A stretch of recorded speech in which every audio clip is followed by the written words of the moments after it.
What's going on, guys? VenomousFatman here with Shifted2.com and Out Loud Media. I'm standing next to the awesome Michael Hogan. How you doing, man? Thanks, man. Right back at you. I'm good. So tell us, you're here at Florida Supercon. What's going through your mind? What's happening? Well, I just came down a couple of days early and spent a couple of days on South Beach, so I'm relaxed and ready to rock. These things, as you know, are fracking exhausting. Fracking. So, yes. Yeah. Anyway, so besides that, what is the best thing for you about a convention? Interacting with the fans or just seeing the sights? What is it that really does it for you? Well, usually this trip has been unusual because you don't often get to be here a couple of days early to do the lounge act that I could do now. Mm-hmm. Usually you're just here in a convention center like this. But the meeting with the fans, to me, is the most important thing because this is almost like a family reunion. The Battlestar Galactica, sci-fi fans, but the Battlestar Galactica friends, they got to watch me and everybody else, me, for 4 seasons and got to know my alter ego, Ty, so well that we almost got intimate. So it is like meeting friends when I see them. So it's always a fantastic event for companies. And this so far has been awesome. That's really, really cool. So, there's been talk of a Battlestar Galactica game. Now, obviously, fans of the series want their, the same characters, same voices that they love to be in the game. If you were offered to be, involved with the game, would you do so? Well, of course I would. I mean, I did Mass Effect, I did Skyrim, I did Fallout New Vegas, and among other games. People are going to go, why didn't you mention our game? Yeah, I would love to do it. I would love to get together with people and do it. But that, I guess that depends on the powers that be. So there's nothing I can do about it, but I'd be on board. Now, Flash.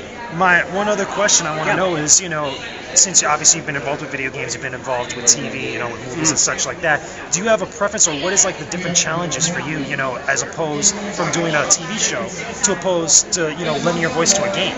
Well, the voice to a game is a completely different discipline. What? And I enjoy it a lot, obviously, because I have done a few of them.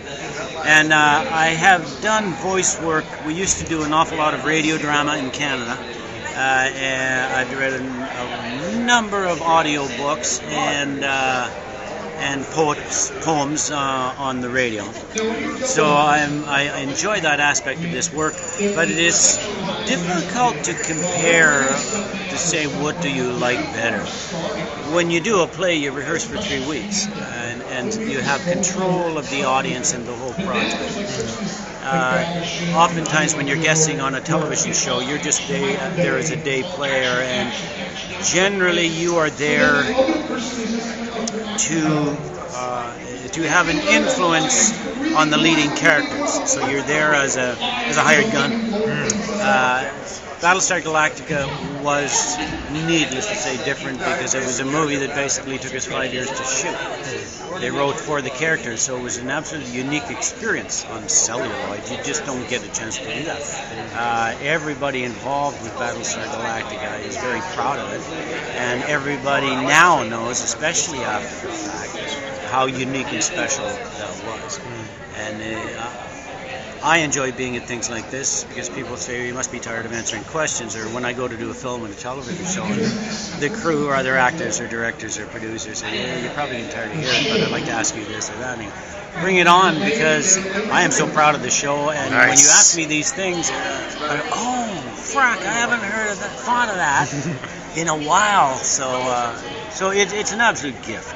That's awesome. What more can I say? You should take a lot of pride in it, because hey, I'm a fan of the show. Yeah. Everybody's a fan of the show. Now, one final question before we wrap this up: what's next for Michael Hogan? You got anything planned out in the immediate future, or looking to do something down the line?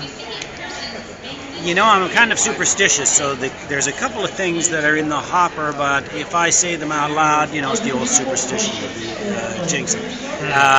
That's another whole conversation. I just completed a couple of months ago the 2nd season of Teen Wolf. Nice. In Atlanta, and that rocked the house. And so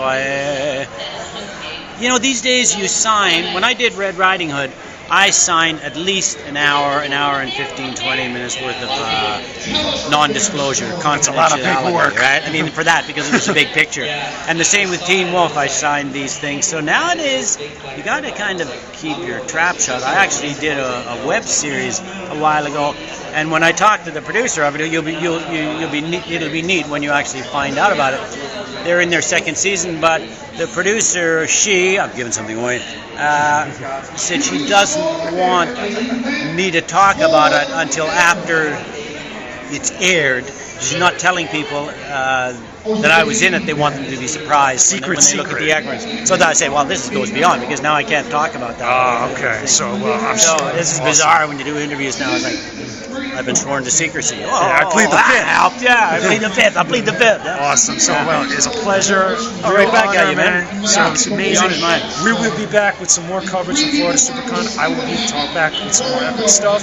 I will talk to you guys again soon. Peace out. Stay epic, everybody. So say we all. Gosh damn it. Awesome.